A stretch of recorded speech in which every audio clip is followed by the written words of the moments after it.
বাংলাদেশ দ্বিতীয় টেস্টে জিতবে কি জিতবে না, হারলে তো হোয়াইট ওয়াশ হতে হবে, কি ভাবছেন টাইগার ক্রিকেটাররা? জাকের আলী অনেক মুখ খুললেন। সাদা পোশাকে বাংলাদেশের হয়ে বেশ কিছুদিন ধরেই ফর্মে নেই মুশফিকুর রহিম। ঠিক সময়ে নিয়মিত অনুশীলন সারলেও মাঠে রান পাচ্ছেন না এই অভিজ্ঞ ব্যাটার। দুর্দিনে তার পাশে এসে দাঁড়িয়েছেন টেস্ট দলের inform wicket keeper batter Jaker Ali অনেক। দ্রুতই মুশফিক হারানো ছন্দে ফিরবেন বলে প্রত্যাশা জাকের আলীর। শেষ 12 ইনিংসে হাফ সেঞ্চুরি নেই মুশফিকের, এর মধ্যে 4 ইনিংস পৌঁছাতে পারেননি 2 অঙ্কেই।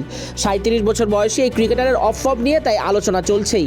জিম্বাবুয়ের বিপক্ষে প্রথম টেস্ট হারের পর আলোচনা পরিণত হয়েছে চূড়ান্ত সমালোচনায়।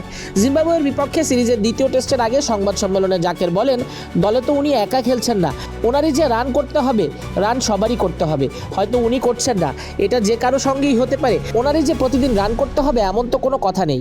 জিম্বাবুয়ের বিপক্ষে প্রথম ইনিংসে 191 রানে অল আউট হয় বাংলাদেশ। প্রথম ইনিংসে জিম্বাবুয়ে 273 রান করলে 82 রানে পিছিয়ে পড়ে বাংলাদেশ। দ্বিতীয় ইনিংসে সম্ভাবনা জাগিয়েও সংগ্রহটা 250-র বেশি পার করা যায়নি। 2 ইনিংসেই মুশফিক করেন 4 রান করে মোট 8 রান। তবে বাকিদের ফর্মও আশাব্যঞ্জক ছিল না। জাকের সবাইকে দায়িত্ব নিতে বলছেন। সিলেট টেস্টের দ্বিতীয় ইনিংসে শেষ ব্যাটসম্যান হিসেবে আউট হওয়ার আগে 58 রানের ইনিংস খেলেছিলেন জাকের আলী। সেদিন অষ্টম উইকেটে 91 বলে 35 রানের জুটিতে তাকে সঙ্গ দিয়েছিলেন হাসান মাহমুদ।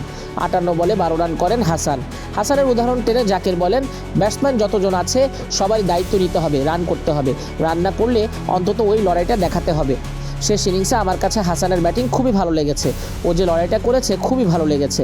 এরকম ইন্টেন্ট থাকলো, সবাই প্রতিদিন রান করবে না, অন্তত সবাই যেন ওই চেষ্টাটা করে, তা করলেই বড় রান করা সম্ভব। এখন দ্বিতীয় টেস্টে কি হবে সেটাই দেখার। জিম্বাবুয়ে মনে প্রাণে পণ করেছে বাংলাদেশকে তারা ছাড়বে না। দাওয়াত দিয়ে অতিথি এনে এখন তাদের কাছে হোয়াইট ওয়াশ হতে হয় কিনা, কি জালোয়া দেখায় শান্তরা দ্বিতীয় টেস্টে, সেটা দেখতেই সবাই মুখিয়ে আছে।